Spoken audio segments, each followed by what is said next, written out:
kombinasi pola-pola panjang dan bola-bola pendek tadi diperagakan oleh kedua tim. Agus nampaknya tadi. Ya, kita di bagaimana Riko di sini PSS masih mencoba bagaimana mencari titik lemah daripada Persitara. Mereka melakukan passing-passing bola pendek maupun juga bola-bola jauh. Ya, kita lihat bagaimana nih soloran. Satu pelanggaran nampaknya tadi. Harus dihentikan. Laju dari pemain Sleman oleh Dedi Sutrisno tadi. Kalah sprint nampaknya tadi. Ya, satu tackle yang sangat terlambat Riko. Kita Bola yang kurang cermat tadi. Persitara kali ini lakukan tekanan tadi. Satu pelanggaran kembali dilakukan oleh Hoirul Anam nampaknya tadi. Dua kali pelanggaran dilakukan tadi oleh Hoirul Anam karena Bationo. ya sangat jelas Riko. Kita Dari rusuk sebelah kanan kali ini John Tapor. Dari baik sekali menggunakan tumitnya. Satu pelanggaran nampaknya tadi. Iya, kita bagaimana kerjasama sangat baik yang dilakukan oleh John Takpor. Begitu juga dengan Bationo. Dengan melakukan back kill, kita Bationo mengembalikan bola. Namun kita di sini bagaimana pemain pertahanan daripada PSS melakukan tarikan atau dorongan terhadap John Takpor. Ya, saya pikir gerakan tangan dari Anderson da Silva memang Tunggal, Bung V. Ya. Iya. Dan ada kesan memang bahwa anak-anak Sleman tampil belum dengan ritme terbaik mereka. Karena ada banyak serangan-serangan yang mereka bangun itu tanpa desain yang bagus. Dan sekarang pun dalam situasi sebagai tim tamu, anak-anak Persitara Jakarta Utara justru tampil lebih tenang, lebih terpola, dan lebih lepas dalam membuka dan membangun serangan demi serangan. Kita lihat satu pelanggaran tadi. Ya, sangat keras kita bagaimana Oyedepo mengganjal Yaso. Pada saat Yaso berlari, kita ini sangat-sangat bahaya tackling yang dilakukan. Namun kita lihat memang wasit menganggap bahwa dengan peringatan sudah cukup untuk pemain untuk tidak melakukan hal itu kembali. Saya pikir sesuatu terjadi dengan tangan kanan Yaso. Salah jatuh katanya. Dan Apakah terkilir? Kita lihat juga. Bukan hal yang aneh lagi, Bung, sekarang kalau kita lihat kaum wanita untuk datang ke stadion. Bung Veve, bagaimana mencermati selalu? Iya, saya setuju Riko. Sebenarnya kondisi ya sekarang kita lihat di bagian di lapangan juga udah semakin banyak wanita berani untuk datang ke stadion untuk menonton langsung pertandingan. Ini ada indikasi bahwa mereka udah merasa sepak bola kita udah begitu juga nyaman untuk kaum hawa. Tendangan langsung. Baik sekali. Dwi Adi. Jaga kawan dari Sleman. Kali ini Sleman.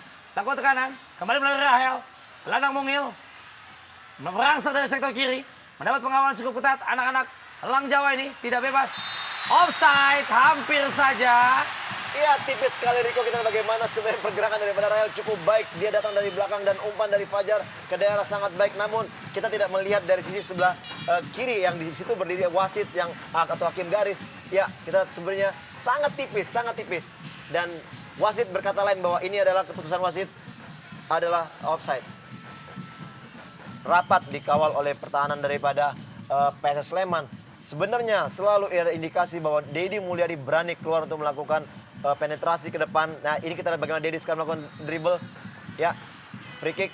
Ya, seperti inilah sebenarnya kemampuan daripada Dedi Mulyadi untuk melakukan dribble, untuk penetrasi ke depan dan memberikan umpan ke depan. Ini jarang sekali dilakukan karena Coba kuasai. Kembali satu terobosan. Gagal. Salah pengertian nampaknya tadi. Disapu oleh Marzuki. free kick. Riko, kita lihat bagaimana sebenarnya Fajar sudah berlari dan gerakan lari daripada Fajar ditahan oleh pemain bertahan daripada Persitara. Dan ini juga harus diwaspadai karena apabila kejadian seperti ya, kita dorongan tangan. Kembali dapat mata Rahel. Anak-anak Sleman kali ini. Umpan 1-2 cukup baik. Coba melebar dari sektor sayap kiri kali ini. Tekanan dilakukan oleh anak-anak Sleman melalui Agus Broko. Umpan 1-2. Ngako Gabriel tadi. Masih Ngako. Satu pelanggaran nampaknya melihat Subandi agak terlambat meniupkan peluit setelah tackling dilakukan dengan dua kaki menurut mata saya.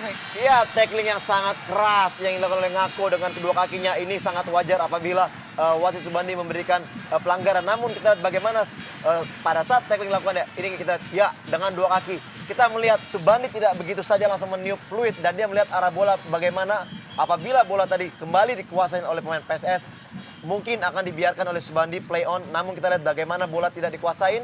Oleh karena itulah Subandi akhirnya meniup bahwa itu adalah pelanggaran untuk PSS Sleman. Laskar Sipitung, Rahel.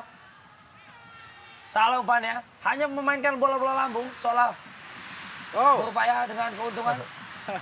Satu pelanggaran tadi Rahel. Iya, satu gerakan tangan dari Rahel. Kita lihat bagaimana pemain yang begitu kecil berani untuk melakukan jumping heading berebut bola dengan pemain asing. Kita lihat bagaimana Bationo, ya tangan dari Rahel menyangkut di leher daripada Bationo. Dan inilah indikasi dari pelanggaran itu, Riko. Ini kalau nggak jam terbang, Bung. Walaupun kecil, tapi masih terjadi perebutan bola di lini tengah. Soleimani tadi, berebut dengan John Tapor. Pelanggaran di depan mata Subandi. Saling membangunkan. Indah rasanya sepak bola seperti ini. Ya, ini juga satu keputusan yang tepat. Kita lihat bagaimana Subandi berada begitu dekat dari pelanggaran yang Untuk terus berlari sepanjang 2 kali 45 menit. Kali ini, bukan satu pelanggaran, karena satu keuntungan ya. Advantage. Dari lini sayap kanan. Satu peluang. Terlambat tadi. Yoga mempertanyakan keputusan wasit ataupun asistennya, Bu. Tapi apapun kita melihat bagaimana akselerasi yang dilakukan oleh Andre Yoga. Laju bola bergulir lebih cepat dengan pergerakan dari Andre Yoga. Sehingga bola sulit dalam penguasaan atau kontrol dari gelandang Sleman ini. Satu pelanggaran saya pikir dari Gabriel. Yang masuk di pertengahan babak pertama tadi. Tambahan 2 menit diberikan oleh wasit. Pertandingan kali ini di babak pertama. Satu pelanggaran tadi dilakukan oleh pemain-pemain atau Yaso, salah seorang pemain petarung ulet dari Persitara tadi. Hanya melambungkan bola tadi dari anak-anak Sleman. Satu pelanggaran nampaknya tadi. Ya, satu gerakan kaki dari Yaso tadi pada saat merebut bola sangat berbahaya dan kita bagaimana dia sedikit mengganggu. Ya, kakinya tertinggal dan mengenai perut daripada Sang Kapten Kurniawan. Ya. Atau mungkin besok mesti SMS dulu, Bu. Dengan SMS mungkin Kurniawan mengetahui. Satu pelanggaran tadi cukup keras nampaknya. Dilakukan oleh salah seorang pemain Sleman terhadap Itimi Dixon. Ya, tackling sangat keras oleh Anderson da Silva. Kita bagaimana kaki begitu tinggi dan mengenai lutut atau menghalau gerakan lari daripada Itimi Dixon dan kita lihat bagaimana Itimi. Seorang Bima Sakti, kita melihat gol yang jauh dari luar kotak penalti tadi. Permainan semakin terbuka, Bung. 3-1. Semakin menarik permainan terbuka kedua tim. Ya. Setelah tadi Tommy, pemain yang baru dimasukkan di babak kedua, Bung. Merasa satu peluang. Melambung tinggi. Satu peluang yang sempit nampaknya, Bung. Kuasai bola. Jorge atau Oyedepo tadi.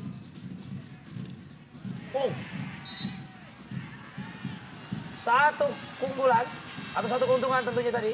Wasit melihat mungkin terlalu tinggi. Mengangkat kaki tadi. Anak-anak Persitara. Sedikit membahayakan saya pikir. Inilah tayangan ulangannya. Ya, ngaku memang mengangkat kaki terlalu tinggi Riko. Sehingga wasit memberikan pelanggaran ini. Ya, kita lihat bagaimana ngaku begitu keras ya. Ya. Persitara coba merangkai serangan Marzuki tadi. Baik sekali. John Tapol. Itimi Dixon. Lepas tadi Itimi Dixon. Merasuk dari sektor kanan tadi. Itimi Dixon membentur 2 tembok tadi. Terjadi duel. 50-50. Bukan satu pelanggaran. Serangan balik Anderson. Anderson da Silva. Melakukan overlap bisa dikatakan demikian. Satu pelanggaran tadi Dedi Mulyadi. Andre Yoga. Coba merangsek dari sektor sebelah kanan tadi. Umpan panjang Yoga. Langsung dalam kotak penalti. Di sana 2 orang pemain Persitara coba bertahan. Dedi Mulyadi menjaga. Pergerakan cukup ketat tadi. Kita lihat. Penalti. Kita lihat tidak ada protes dari anak-anak Persitara. Menandakan seolah menerima putusan wasit Subandi. Yang menurut Anda bagaimana, Fe? Ya, Riko, bagaimana kita keputusan yang diambil oleh Subandi belum begitu kita lihat jelas apakah memang pantas diganjar. Ya, di sini kita bagaimana Dedi melakukan tackling. Ya, benar sekali Riko, bagaimana memang Dedi melakukan tackling mengenai kaki daripada pemain Sleman Busari, dan ini keputusan menurut saya ini sangat tepat. Saya bilang tadi, apakah akan ada keajaiban berikut? Dan terbukti. Keajaiban itu datang.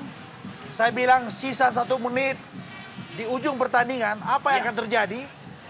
Yang terjadi adalah sebuah keputusan penalti dari wasit untuk sebuah kesalahan yang dilakukan oleh Dedi Mulyadi.